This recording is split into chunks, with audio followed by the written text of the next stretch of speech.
આજકાલની આ ભાગદોડ ભરેલી જિંદગીમાં શું આપણે એકબીજા સાથે વાત કરવાનું ભૂલી રહ્યા છીએ, ખાસ કરીને આપણા જ ઘરમાં?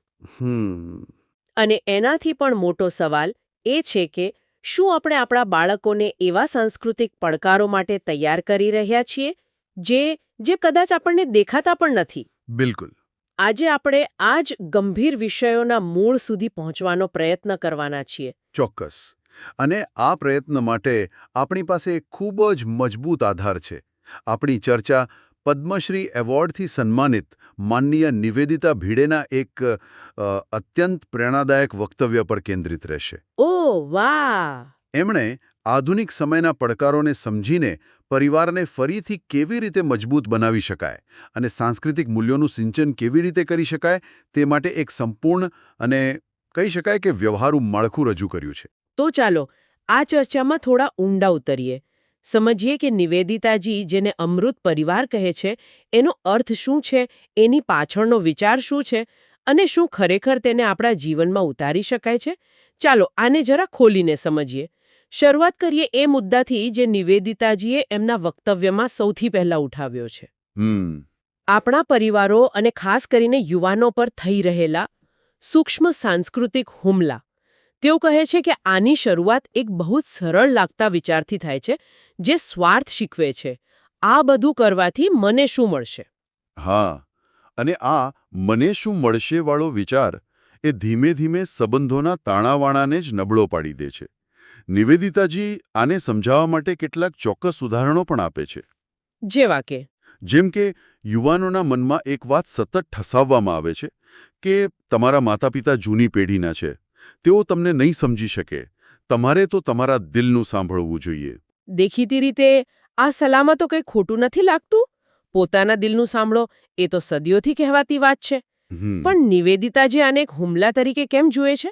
અહીંયા જ વાતની ગંભીરતા છે. અચ્છા. નિવેદિતાજી દલીલ કરે છે કે જ્યારે આ વિચારનો ઉપયોગ યુવાનોને એમના પરિવારના અનુભવી વડીઓના માર્ગદર્શનથી દૂર કરવા માટે કરવામાં આવે ત્યારે સમસ્યા શરૂ થાય છે. બરાબર. તેમનું કહેવું છે કે આ પ્રકારની માનસિકતાનો લાભ ઉઠાવીને લવ જેહાદ જેવી સમસ્યાઓને પ્રોત્સાહન આપવામાં આવે છે.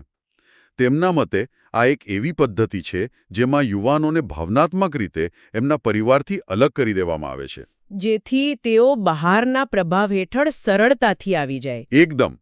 તેઓ આને એક પ્રકારનું વૈચારિક આક્રમણ ગણાવે છે. એટલે કે પરિવારના સુરક્ષા કવચને તોડવાનો પ્રયત્ન. આ તો એક પાસો થયો. શું એમના વક્તવ્યમાં અન્ય કોઈ પદ્ધતિઓનો પણ ઉલ્લેખ છે? હા, તેમણે ધર્માંતરણની કેટલીક ખૂબ જ ચિંતાજનક પદ્ધતિઓ પર પણ પ્રકાશ પાડ્યો છે. વક્તવ્યમાં વર્ણવ્યા મુજબ ઘણીવાર એવા યુવાનોને નિશાન બનાવવામાં આવે છે જે કોઈક પ્રકારની મુશ્કેલી, નિષ્ફળતા કે આમ હતાશામાંથી પસાર થઈ રહ્યા હોય.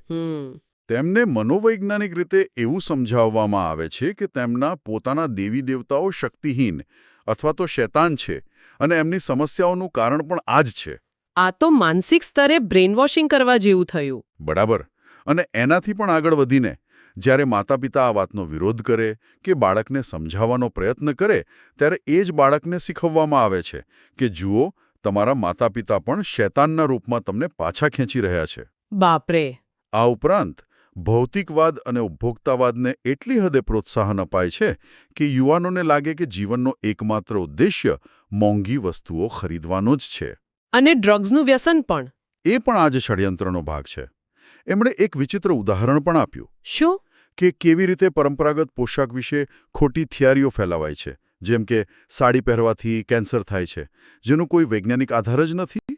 તો નિવેદિતાજીના મતે આ બધી અલગ અલગ દેખાતી બાબતો, ભલે તે વ્યક્તિવાદ હોય, ધર્માંતરણ હોય કે પછી ભૌતિકવાદ, તે બધાનું અંતિમ નિશાન એક જ છે.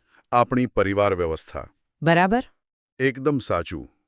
કારણ કે હજારો વર્ષોથી આ પરિવાર વ્યવસ્થા જ આપણી સંસ્કૃતિની રક્ષક રહી છે, ખરું ને? સાચી વાત.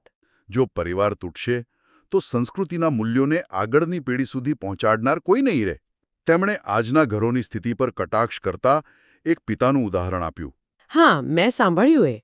જે પોતાના ટીનેજર બાળકો સાથે વાત તો કરે છે, પણ શું માત્ર પરીક્ષા, માર્ક્સ, કોલેજની ફી અને ગાડીમાં પેટ્રોલ ભરાવાની વાતો. બસ દિલની વાતો, સપનાની વાતો, મૂલ્યોની વાતો માટે સમય જ નથી. સંવાદ અને વિશ્વાસનું સ્થાન હવે ટ્રાન્ઝેક્શનલ વાર્તાલાપે લઈ લીધું છે. અને પેલી સામુદાયિક ભાવનાનું શું, જે પહેલા હતી? એ તો લગભગ ખતમ જ થઈ ગઈ છે. પહેલા આખા મહોલ્લાનો બાળક પોતાનો ગણાતો. કોઈ ભૂલ કરે તો પાડોશી પણ ઠપકો આપી શકતા. અને માતા પિતા એનો આભાર માનતા. હા, આજે જો કોઈ પાડોશી આવું કરે તો ઝઘડો થઈ જાય. આપણે એટલા આત્મકેન્દ્રિત થઈ ગયા છીએ કે મારો પરિવાર અને મારું બાળકથી આગળ વિચારી જ નથી શકતા. ઠીક છે, તો વક્તવ્યમાં સમસ્યાનું ચિત્ર તો ખૂબ સ્પષ્ટ રીતે રજૂ કરવામાં આવ્યું છે, પણ શું કોઈ સમાધાન પણ સૂચવવામાં આવ્યું છે? આ બધા પડકારોનો સામનો કરવા કોઈ નક્કર માર્ગ બતાવ્યો છે? હા, અને અહીં જ અમૃત પરિવારની સંકલ્પના આવે છે. આ વિવેકાનંદ કેન્દ્ર દ્વારા શરૂ કરાયેલી એક પહેલ છે. અચ્છા. જે કોઈ જટિલ ફિલોસોફી નથી, પરંતુ રોજિંદા જીવનમાં અપનાવી શકાય તેવા 4 સરળ પણ ખૂબ શક્તિશાળી સંકલ્પો પર આધારિત છે. રસપ્રદ. ચાલો આ 4 સંકલ્પોને એક પછી એક સમજીએ. પહેલો કયો છે? પહેલો સંકલ્પ છે અમૃત પ્રભાત. અમૃત પ્રભાત? જેનો અર્થ છે દિવસની શરૂઆત મંગલમય અને સકારાત્મક રીતે કરવી. સવારે ઉઠતાની સાથે જ મોબાઈલ ચેક કરવાને બદલે પથારીમાં જ ઈશ્વરનું સ્મરણ કરવું. પોતાના હાથના દર્શન કરતા કરાગ્રે વસતે લક્ષ્મી શ્લોક બોલવો. અથવા જે પણ પોતાની શ્રદ્ધા હોય તે મુજબ પ્રાર્થના કરવી. બિલકુલ. આ નાનકડી ક્રિયા દિવસભર માટે એક સકારાત્મક ઉર્જાનો સંચાર કરે છે. અને બીજો સંકલ્પ અમૃત ભોજન. આ વિચાર મને ખૂબ ગમ્યો. દિવસમાં ઓછામાં ઓછું એકવાર આખા પરિવારે સાથે બેસીને જમવું. હા, પણ આ માત્ર સાથે બેસીને ખાવા પૂરતું સીમિત નથી. નિવેદિતાજી એની પાછળના ઊંડાણને સમજાવે છે. પહેલું, ભોજન પહેલા સાથે મળીને પ્રાર્થના કરવી. બીજું, ઘરમાં બધા માટે એક સરખું ભોજન બને. પછી તે બાળક હોય કે વડીલ. આનાથી બાળકોમાં નાનપણથી જ સંયમ અને જે મળ્યું છે તે પ્રસાદ છે એ ભાવના કેળવાય છે. એકદમ. ત્રીજું, ભોજન વિશે ક્યારેય નકારાત્મક ટિપ્પણી ન કરવી. અને સૌથી અગત્યનું, જમતી વખતે ટીવી કે મોબાઈલ બંધ રાખીને એકબીજા સાથે વાત કરવી. પણ આ વાત જેટલી સરળ લાગે છે એટલી છે નહીં. આજના વ્યસ્ત સમયમાં જ્યાં માતા પિતા બંને મોડે સુધી કામ કરે છે, ત્યાં આ કેટલું વ્યવહારુ છે. શું વક્તવ્યમાં આવા પરિવારો માટે કોઈ સલાહ છે? ખૂબ સારો પ્રશ્ન છે. નિવેદિતાજી એ વાત પર ભાર મૂકે છે કે આ કોઈ કઠોર નિયમ નથી. ઉદ્દેશ્ય દિવસના 24 કલાકમાંથી ઓછામાં ઓછી 20-25 મિનિટ એવી કાઢવાનો છે જ્યાં પરિવારના સભ્યો એકબીજા સાથે જોડાય. બરાબર. જો રાત્રિભોજન શક્ય ન હોય તો સવારનો નાસ્તો સાથે કરી શકાય. મુખ્ય વાત છે ગુણવત્તાયુક્ત સમયની. અને એ સમયે માતા પિતાએ ખાસ શું ધ્યાન રાખવાનું? એમણે એ ધ્યાન રાખવાનું છે કે તેઓ બાળકોની વાતોને તરત જજ કર્યા વગર માત્ર એક મિત્રની જેમ સાંભળે. જો બાળક કોઈ ભૂલ કબૂલે અને તમે તરત ગુસ્સે થઈ જાઓ તો તે ભવિષ્યમાં ક્યારેય પોતાની વાત શેર નહીં કરે. ખરું ને? સાચી વાત. આ ભોજનનો સમય વિશ્વાસ કેળવવાનો સમય છે. બિલકુલ. બરાબર. એટલે કે અમૃત ભોજનનો દ્વારા રોજિંદા સ્તરે સંવાદનો સેતુ બંધાયેલો રહે. પણ શું અમુક ગંભીર કે ઊંડી ચર્ચાઓ માટે પણ કોઈ સૂચન છે? હા, અને આ જ આપણને ત્રીજા સંકલ્પ તરફ લઈ જાય છે, અને તે છે અમૃત ચર્ચા. અમૃત ચર્ચા. જેનો અર્થ છે અઠવાડિયામાં ઓછામાં ઓછો 1 કલાક એવો નક્કી કરવો જેમાં આખો પરિવાર સાથે બેસીને કોઈ વિષય પર ચર્ચા કરે. આ સમયે કોઈ સ્તોત્રપાઠ કરી શકાય, કોઈ સારા લેખ કે પુસ્તક પર ચર્ચા થઈ શકે. ધર્મ અને અધ્યાત્મના વિષયો પર વાત થઈ શકે. અને કદાચ એવા વિષયો પર પણ જેની આપણે શરૂઆતમાં વાત કરી, સમાજમાં ચાલી રહેલા સાંસ્કૃતિક આક્રમણો. ચોક્કસપણે. નિવેદિતાજીના મતે આ સમયનો ઉપયોગ બાળકોને એ જાણવવા માટે કરવો જોઈએ કે બહારની દુનિયામાં કેવા પ્રકારના વૈચારિક હુમલાઓ થઈ રહ્યા છે. જેથી તેમને સાચી માહિતી પોતાના પરિવાર પાસેથી મળે, નહીં કે કોઈ ભ્રામક સ્ત્રોત પાસેથી. બરાબર. આનાથી તેઓ જાગૃત અને સજાગ બને છે. તેમને પોતાના બાળપણનો એક સુંદર દાખલો આપ્યો કે એમના ઘરે દર ગુરુવારે સાંજે ભજનનો કાર્યક્રમ થતો, જે તે સમયે તેમને ફરજિયાત અને આમ કંટાળાજનક લાગતો. પણ આજે વર્ષો પછી એ જ ભજનની યાદો તેમના માટે એક સુખદ અને અમૂલ્ય સંભારણું બની ગઈ છે. ઘણીવાર સંસ્કારનું સિંચન આ રીતે જ થતું હોય છે. સાચી વાત. અને ચોથો અને અંતિમ સંકલ્પ છે અમૃત શયન. એટલે કે દિવસની શરૂઆતની જેમ અંત પણ શાંતિ અને સકારાત્મકતાથી કરવો. પણ આમાં સૌથી મોટો અવરોધ છે મોબાઈલ ફોન, જેને નિવેદિતાજી મજાકમાં નાનો રાક્ષસ કહે છે. હા, અને આ રાક્ષસનો સામનો કરવા માટે અમૃત શેન સૂચવવામાં આવ્યું છે, જેનો પહેલો નિયમ છે સૂતા પહેલા ઓછામાં ઓછો અડધો કલાક સ્ક્રીનથી દૂર રહેવું. બરાબર.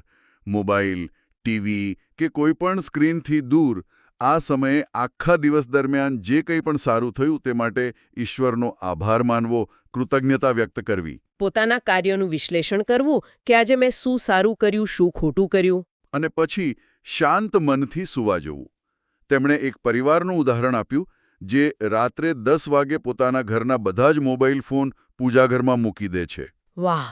આનાથી ઊંઘ સારી આવે છે અને માનસિક શાંતિ પણ મળે છે. જે શારીરિક સ્વાસ્થ્ય માટે પણ એટલું જ જરૂરી છે. આ 4 સંકલ્પો ખરેખર ખૂબ વ્યવહારુ લાગે છે. તે પરંપરાગત મૂલ્યોને આધુનિક સમસ્યાઓ સાથે જોડે છે, જેમ કે કૃતજ્ઞતા અને સ્ક્રીન એડિક્શન. પણ આ બધી આદતોને પરિવારમાં લાગુ કરવા માટે વાલીપણાની એક ચોક્કસ રીત પણ જરૂરી છે, ખરું ને? ચોક્કસ. તો શું વક્તવ્યમાં વાલીપણાની કળા વિશે પણ કોઈ માર્ગદર્શન આપવામાં આવ્યું છે? હા, અને તે ખૂબ જ રસપ્રદ છે. નિવેદિતાજીએ એક સરળ CMS મોડલ આપ્યું છે, જે બાળકની ઉંમર પ્રમાણે વાલીપણાની રીત બદલવાનું સૂચવે છે. CMS model. ચાલો એને સમજીએ. અહીં Cનો અર્થ છે કેર, એટલે કે સંભાળ. આ 5 વર્ષ સુધીના બાળકો માટે છે. અચ્છા. આ ઉંમરે પ્રેમની અભિવ્યક્તિ મુખ્યત્વે શારીરિક સંભાળ દ્વારા થાય છે. બાળકને ખવડાવવું, નવડાવવું, તેની પાછળ દોડવું, વાર્તાઓ કહેવી, આ બધું તેની સંભાળનો ભાગ છે. બરાબર. અને એમનો અર્થ શું છે? એમ એટલે મોલ્ડ, એટલે કે ઘડતર. આ 6 થી 16 વર્ષની ઉંમર માટે છે.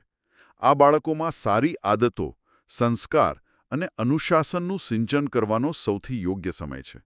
અહીં ઘડતર શબ્દ કદાચ થોડો કડક લાગે. હા, પણ નિવેદિતાજી સ્પષ્ટ કરે છે કે આનો અર્થ નિયંત્રણ નથી, પણ પ્રેમપૂર્વક માર્ગદર્શન આપવું છે. આ ઉંમરે તેમને શું કરવું અને શું ન કરવું ક્યારેક આગ્રહપૂર્વક પણ શીખવવું પડે છે. અને 16 વર્ષ પછી જ્યારે બાળક પોતાને મોટો સમજવા લાગે છે, ત્યારે S આવે છે. એટલે કે શેર અને સજેસ્ટ, વહેંચણી અને સૂચન. આ તબક્કો મોટાભાગના માતાપિતા માટે સૌથી અઘરો હોઈ શકે છે. તમે એકદમ સાચો મુદ્દો પકડ્યો. અચાનક આદેશ આપવાનું છોડીને સૂચન આપવાનું શરૂ કરવું, આ બદલાવ ખૂબ જ મુશ્કેલ છે.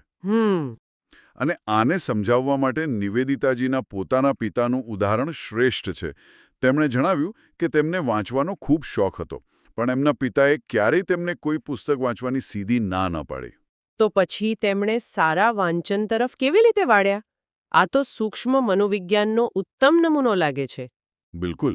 નિવેદિતાજી સમજાવે છે કે જ્યારે પણ તેઓ કોઈ સારું, ઉત્તમ પુસ્તક વાંચવા માટે લાવતા, ત્યારે એમના પિતા જમતી વખતે બધાની સામે તે પુસ્તકની અને નિવેદિતાજીની પસંદગીની ખૂબ પ્રશંસા કરતા. વાહ!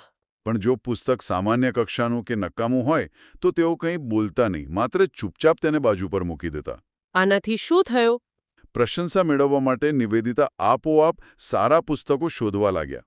કોઈ આદેશ નહીં, કોઈ પ્રતિબંધ નહીં, માત્ર સકારાત્મક વર્તનને પ્રોત્સાહન. અદ્ભુત! આ શેર અને સજેસ્ટનું ઉત્કૃષ્ટ ઉદાહરણ છે.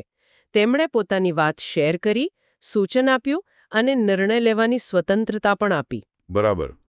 તો આ અમૃત પરિવાર અને CMS મોડેલ દ્વારા એક પરિવારને કેવી રીતે મજબૂત કરી શકાય તે સમજાયું. પણ આપણે સામુદાયિક ભાવનાના અભાવની પણ વાત કરી હતી. શું આ વિચારને પરિવારની 4 દિવાલોની બહાર સમાજ સુધી લઈ જવાની પણ કોઈ યોજના છે? હા, નિશ્ચિતપણે. નિવેદિતાજી માને છે કે પરિવર્તન એક પરિવારથી શરૂ થાય છે, પણ ત્યાં અટકતું નથી. તેમણે સંકુલ વ્યવસ્થાની વાત કરી. સંકુલ વ્યવસ્થા? હા, આ વ્યવસ્થામાં 5 અમૃત પરિવારોનું એક નાનું જૂથ બને છે, જેને સંકુલ કહેવાય છે. આ 5 પરિવારો મહિનામાં એકવાર ભેગા મળે છે, સાથે મળીને તહેવારો ઉજવે છે. અમૃત ચર્ચા કરે છે. હા, અને એકબીજાના સુખ-દુઃખમાં ભાગીદાર બને છે. આ તો વિભક્ત પરિવારોના જમાનામાં સંયુક્ત પરિવાર જેવો અનુભવ આપવા જેવું થયું. બરાબર. આનો સૌથી મોટો ફાયદો બાળકોને થાય છે. તેમને કાકા-કાકી, માસા-માસી જેવા સંબંધો મળે છે. તેઓ બીજા વડીલો પાસેથી પણ શીખે છે. તેમને એક મોટો વિસ્તૃત પરિવાર મળે છે. હા, જે તેમના સામાજિક અને ભાવનાત્મક વિકાસ માટે ખૂબ જ જરૂરી છે. આનાથી પેલી મારું બાળકવાળી સંકુચિત માનસિકતા તૂટે છે અને આપણા બાળકોની ભાવના જાગૃત થાય છે. તો આજની આ સમગ્ર ચર્ચાનો સાર એ જ છે કે પરિવાર અને સમાજને મજબૂત બનાવવા માટે કોઈ મોટા ક્રાંતિકારી કાર્યોની જરૂર નથી. બિલકુલ નહીં. જરૂર છે રોજિંદા જીવનમાં નાના, સભાન અને સતત પ્રયત્નોની, જેમ કે સાથે બેસીને જમવું, દિલ ખોલીને વાત કરવી અને શાંતિથી દિવસનો અંત કરવો. અને નિવેદિતાજીના વક્તવ્યોનો અંતિમ સંદેશ પણ આ જ છે.